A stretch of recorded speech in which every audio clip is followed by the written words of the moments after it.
આજે આપણે એક એવા દંપતીનો ઇન્ટરવ્યુ લેવા માટે જઈ રહ્યા છે કે જેમને ત્યાં ઘણા વર્ષો પછી બાળકનો જન્મ થાય છે, બરાબર.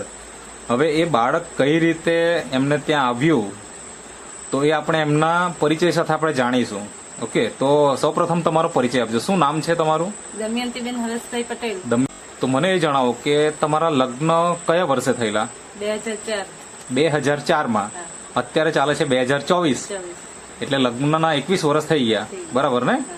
અને આજે તમારા ખોળામાં બાળક છે, એ બેબી છે કે 20 વર્ષ દરમિયાન તમે કઈ ને કઈ તો સારવાર કરી જશે જ્યાં ને ત્યાં. તો ક્યાં ક્યાં તમે સારવાર કરી અને કેટલો ખર્ચો કર્યો એ તમે થોડીક વાત કરો. હોસ્પિટલમાં કરાવી છે પેલી હોસ્પિટલ, હવે ત્યાં શું કહેતા હતા? મતલબ ડોક્ટરે કંઈક તો રિપોર્ટ કાઢ્યા હશે કે ભાઈ કોનામાં ખામી છે, શું છે પ્રોબ્લેમ, એવું કંઈ? ખામી તો કઈ નથી, રિપોર્ટ તો નોર્મલ જ હતા અમારા. રિપોર્ટ નોર્મલ હતા. તો એના પાછળ કેટલા રૂપિયા ખર્ચા કર્યા હશે અંદાજે, તમને યાદ હોય તો?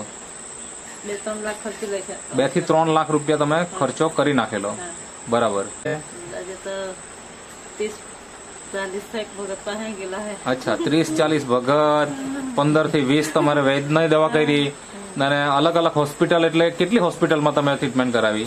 હોસ્પિટલમાં તો 3 હોસ્પિટલમાં ટ્રીટમેન્ટ કરાવી. આવી રીતના 20 વર્ષ તમારા નીકળી જાય છે, બરાબર ને? જ્યારે આપણે ત્યાં બાળક ન હોય તો આપણને અંદરથી ઘણી બધી વેદનાઓ હોય, તો શું થતું મનમાં તમને?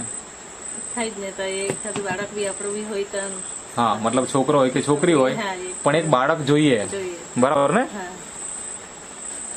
તો મને એ જણાવો કે હવે અત્યારે તો હાલમાં તમારે ત્યાં બાળક છે, બરાબર ને? 11 માસ થઈ ગયા, તો આ રિઝલ્ટ આવ્યું છે એનાથી? તો મને મતલબ આ જે અહીંયા પ્રોડક્ટ રાખી છે, આ જ બધી પ્રોડક્ટ તમે વાપરી હશે, બરાબર ને? તો આ નેટસપ કંપનીની આ પ્રોડક્ટ છે જે સ્પેશિયલી પ્રેગ્નન્સી માટે છે એવું નથી, પણ આ પ્રોડક્ટો વાપરવાથી આજે ઘણા બધા પરિવારોની અંદર આના રિઝલ્ટ મળ્યા છે.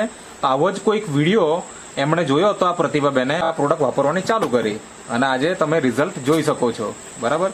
હવે મને આપણે ભગત કે વૈદ કે ડોક્ટરની ટોટલ ખર્ચો કેટલો થયો છે? 3 લાખથી વધારે ખર્ચો થઈ ગયો છે. તમે હિસાબ તો રાખ્યો નહીં હશે, બરાબર ને? તો એની સામે તમે આ જે નેટસપ કંપનીની જે પ્રોડક્ટ છે, બરાબર, એ તમે વાપરી કેટલા મહિના વાપરી અને રિઝલ્ટ મળ્યું? 8 મહિના. 8 મહિના. અને 8 મહિનામાં તમારો ખર્ચો આનો કેટલો થઈ ગયો છે અંદાજે? તમને કઈ આઈડિયા કરી?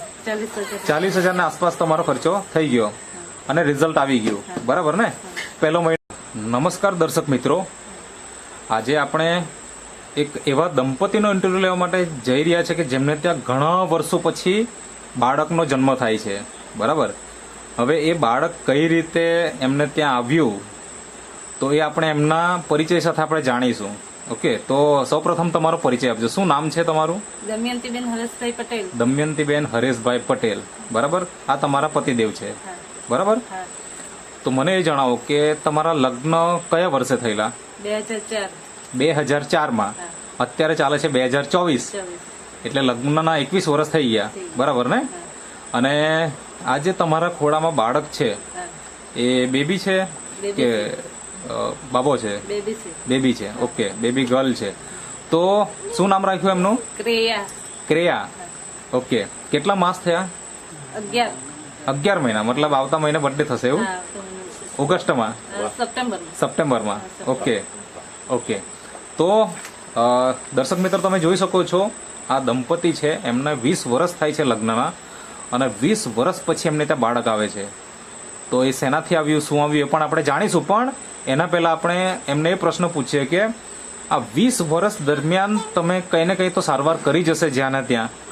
તો ક્યાં ક્યાં તમે સારવાર કરી અને કેટલો ખર્ચો કર્યો એ તમે થોડીક વાત કરો. હોસ્પિટલમાં કરાવી છે પેલી હોસ્પિટલમાં તમે અલગ અલગ જગ્યાએ ટ્રીટમેન્ટ કરાવી, એવું? મતલબ લગ્નના કેટલા વર્ષ પછી તમે આ ટ્રીટમેન્ટ ચાલુ કરેલી? 3 થી 4 વર્ષ થયા લગ્નના, પછી તમે ટ્રીટમેન્ટ ચાલુ કરી નાખી. એટલે લગભગ આમ જોવા જઈએ તો 16 વર્ષથી તમારી ટ્રીટમેન્ટ ચાલતી હતી, બરાબર ને? હવે ત્યાં શું કહેતા હતા? મતલબ ડોક્ટરે કંઈક તો રિપોર્ટ કાઢ્યા હશે કે ભાઈ કોનામાં ખામી છે, શું છે પ્રોબ્લેમ, એવું કંઈ? ખામી તો કઈ નથી, રિપોર્ટ તો નોર્મલ જ હતા અમારા. રિપોર્ટ નોર્મલ હતા, પણ પછી ટ્રીટમેન્ટ કરવાથી તમને કઈ રિઝલ્ટ મળ્યું ખરું? કંઈ જ નહીં. તો તમે કેટલા વર્ષ જે તે ડોક્ટરની ટ્રીટમેન્ટ કરી હશે? ચાલુ જ રહી એમ તો પછી હોય એમ. અચ્છા, મતલબ કન્ટિન્યુ ચાલતી જ હતી. હા, ચાલતી તો એના પાછળ કેટલા રૂપિયા ખર્ચા કર્યા હશે અંદાજે તમને યાદ હોય તો? 2-3 લાખ ખર્ચી નાખ્યા. 2 થી 3 લાખ રૂપિયા તમે ખર્ચો કરી નાખેલો. હા. બરાબર. તો આટલો ખર્ચો કર્યા પછી પણ બાળક આવ્યું નહીં. હા. હવે જ્યારે આપણે એક તો ડોક્ટરની દવા તો કરી જ, પણ એમાં રિઝલ્ટ ન આવ્યું હોય તો આપણે પછી દેશી દવા પણ કરતા હોઈએ, હા. આયુર્વેદિક ઉપચાર પણ આપણે કરતા હોઈએ. હા. તેવા કોઈ ઉપચાર કરાવેલા તમે? હા, કરાવે. એ ક્યાં ક્યાં ગયેલા તમે? બહુ જગ્યાએ ગયેલા. મતલબ એરિયાનું નામ તમે જણાવી શકો? ગયા તો એમ તો આહવા ડાંગ સુધી ગયેલા છે પહોંચેલા. અચ્છા, એવા કેટલા વૈદની દવા કરી હશે તમે? એટલે તો વધારે તો બી અંદાજે 15-20 થી વધારે હે. 15-20 થી વધારે વૈદની દવા પણ કરી. હા. અને જ્યારે માણસ બધી રીતના હારી જાય તો પછી ભગત ભુવાનું પણ કરે. હા, ભગત. તો એવું કોઈ તમે કઈ કર્યું ખરું? હા, ભગત તો હે કરવાનું. તો શું કહેતા ભગત? શું કહેતા હતા? ભગત બી આવી જશે એમ રિઝલ્ટ? આવી જશે એમ જ કે. તેવા કેટલા ભગતને બતાવ્યું તમે ભગત તો બહુ બધા 20 વર્ષમાં અંદાજે? અંદાજે તો 30-40 ભગત પાસે ગયેલા હે. અચ્છા, 30-40 ભગત, 15 થી 20 તમારે વૈદની દવા કરી. અને અલગ અલગ હોસ્પિટલ, એટલે કેટલી હોસ્પિટલમાં તમે ટ્રીટમેન્ટ કરાવી? હોસ્પિટલમાં તો 3 હોસ્પિટલમાં 3 હોસ્પિટલમાં ટ્રીટમેન્ટ કરાવી. આવી રીતના 20 વર્ષ તમારા નીકળી જાય છે, બરાબર ને? હા, અને 20 વર્ષ સુધી બાળક હતું નહીં નહીં, અને દવા તો ચાલતી જ હતી. ચાલતી જ. જે માણસ બોલે એ પ્રમાણે તમે જતા હશે મારા ખ્યાલથી, હા, જે કે અહીંયા દવા મળે તો અહીંયા જાઓ, ત્યાં મળે તો ત્યાં જાઓ, બરાબર ને? કારણ કે આપણને બાળક જોઈએ છે. હા, તો મને એ જણાવો કે જ્યારે આપણે ત્યાં બાળક ન હોય હા, તો આપણને અંદરથી ઘણી બધી વેદનાઓ હોય, હા. તો શું થતું મનમાં તમને? થાય જ ને તો એ એખાદું બાળક બી આપણું બી હોય તો હા, મતલબ છોકરો હોય કે છોકરી હોય, હા, એ પણ એક બાળક જોઈએ, જોઈએ. બરાબર ને? હા, તો મને એ જણાવો કે હવે અત્યારે તો હાલમાં તમારે ત્યાં બાળક છે, હા. બરાબર ને? 11 માસ થઈ ગયા. હા. તો આ રિઝલ્ટ આવ્યું છે એનાથી? આ રીતે મતલબ આ જે અહીંયા પ્રોડક્ટ રાખી છે, આ જ બધી પ્રોડક્ટ તમે વાપરી હશે, હા. બરાબર ને? તો આ નેટસપ કંપનીની આ પ્રોડક્ટ છે જે સ્પેશિયલી પ્રેગ્નન્સી માટે છે એવું નથી, પણ આ પ્રોડક્ટો વાપરવાથી આજે ઘણા બધા પરિવારોની અંદર આના રિઝલ્ટ મળ્યા છે. તો આવો જ કોઈક વિડીયો એમણે જોયો તો આ પ્રતિભાબેને કોઈ આ પ્રોડક્ટ વાપરવાની ચાલુ કરી અને આજે તમે રિઝલ્ટ જોઈ શકો છો, બરાબર? હવે મને એ જણાવો કે શરૂઆતમાં જ્યારે તમે આ વાપરી તો ઘણી બધી દવા કરી હોય અને ઘણી બધી તમે તો ભગત કે પછી વૈદની દવા પણ કરી અને રિઝલ્ટ નહીં આવ્યું, તો ત્યારે તમને મતલબ આ દવા ઉપર પહેલા આ જે પ્રોડક્ટ છે આ તો દવા નથી, બરાબર? તો આ પ્રોડક્ટ ઉપર તમને પહેલા વિશ્વાસ આવ્યો કે પછી કેવું? એમ ના વિશ્વાસ ન હતો. વિશ્વાસ એટલો નહીં હતો? દવા કરવાથી એટલી હોસ્પિટલમાં જવાથી નહીં કઈ રિઝલ્ટ મળતું, પાવડર પીવાથી કોઈ રિઝલ્ટ મળ્યું હા, એવું તમારા મનમાં હતું? નહોતું.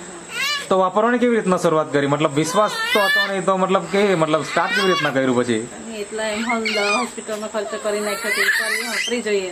હા, બરાબર.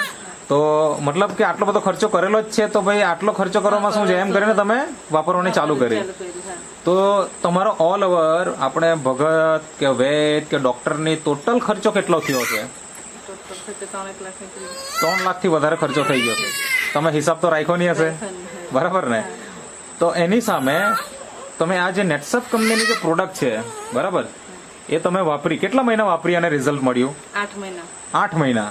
અને 8 મહિનામાં તમારો ખર્ચો આનો કેટલો થઈ ગયો છે અંદાજે? તમને કઈ આઈડિયા ખરી? 40,000. 40,000 ના આસપાસ તમારો ખર્ચો થઈ ગયો અને રિઝલ્ટ આવી ગયું, બરાબર ને? પહેલો મહિનો વાપર્યો, બીજો મહિનો વાપર્યો, તો તમને વિશ્વાસ વધતો ગયો કે વિશ્વાસ ઓછો થતો હતો કે હવે રિઝલ્ટ આવશે કે કેમ? કેટલા મહિના વાપરવાનો ટાર્ગેટ હતો? પહેલા પછી વિશ્વાસ નહીં જેવું હતો કે હવે તો નહીં લે એમ. 6 મહિના વાપરી કરે તો રિઝલ્ટ નહીં જેવું એમ. હા. પછી ચાની હવે 2-3 મહિના પાછું વાપરી જોઈએ. અચ્છા, મતલબ 6 મહિના વાપર્યું, રિઝલ્ટ હજુ આવ્યું નહીં, એટલે તમને હજુ મનમાં એવો અવિશ્વાસ થઈ ગયો કે હવે શું આવશે રિઝલ્ટ એમ. પણ ચાલો પાછું 3-1 મહિના વાપરી એમ કરીને વાપરવાનું ચાલુ કર્યું અને મતલબ ટોટલ 8 મહિના થાય છે અને તમને રિઝલ્ટ મળી જાય છે, બરાબર? તો મને એ જણાવો કે આ રિઝલ્ટ મતલબ તમને પ્રેગ્નન્સીનું આવી ગયું 8 મહિના વાપર્યા પછી, તો પ્રેગ્નન્સી દરમિયાન તમને કેવું રહ્યું? મતલબ ઘણી બહેનોને કેવું હોય કે ચક્કર આવે, કમજોરી જેવી આવે, તો એવું કઈ તમને કોઈ સમસ્યા હતી? ના, એવું કઈ નહીં. એવું કઈ નહીં ને? કઈ નહીં, હા, ઓકે. તો મતલબ આટલું સુંદર રિઝલ્ટ આવ્યું છે, લગ્નના 20 વર્ષ પછી બાળક આવે છે અને આ દંપતીની તમે ખુશી જોઈ શકો. તો પહેલા જે મનમાં ચાલતું એક દુઃખ પણ હોય આપણે, તો અત્યારે તમે ખુશ છો ને એકદમ? હા, ખુશ છું. બરાબર ને? મતલબ બેબી આવી તો એ ખુશ તો છો ને? ખુશ છું. હા, તો બરાબર. ઓકે. તો મતલબ તમે ઘણા બધા દંપતીઓને એક મતલબ આ એક મેસેજ આપો છો કે ભાઈ એક વિશ્વાસ રાખીને આ વસ્તુ આપણે રેગ્યુલર વાપરવી જોઈએ તો આપણને રિઝલ્ટ મળે. હા તો ઘણા બધા દંપતીઓ વિડીયો જોશે, હા બરાબર, તો એને તમારે શું સંદેશો આપવો છે આ પ્રોડક્ટ વિશે? એની માટે જ કેવું છે કે સારી છે પ્રોડક્ટ, વાપરવું જેવી છે, રિઝલ્ટ મળે, ચોક્કસ મળે, 1 વર્ષનું બી મળે જ. મતલબ 1 વર્ષ સુધી તો વિશ્વાસ રાખવો જોઈએ કે 1 વર્ષ સુધી વાપરવું જોઈએ, બરાબર ને? વાપરવું જોઈએ, હા. તો રિઝલ્ટ આપણને 100% મળી શકે. મળી શકે. અને તો તમે જે ઇન્ટરવ્યુ આપ્યો તે બદલ તમારો ખૂબ ખૂબ આભાર.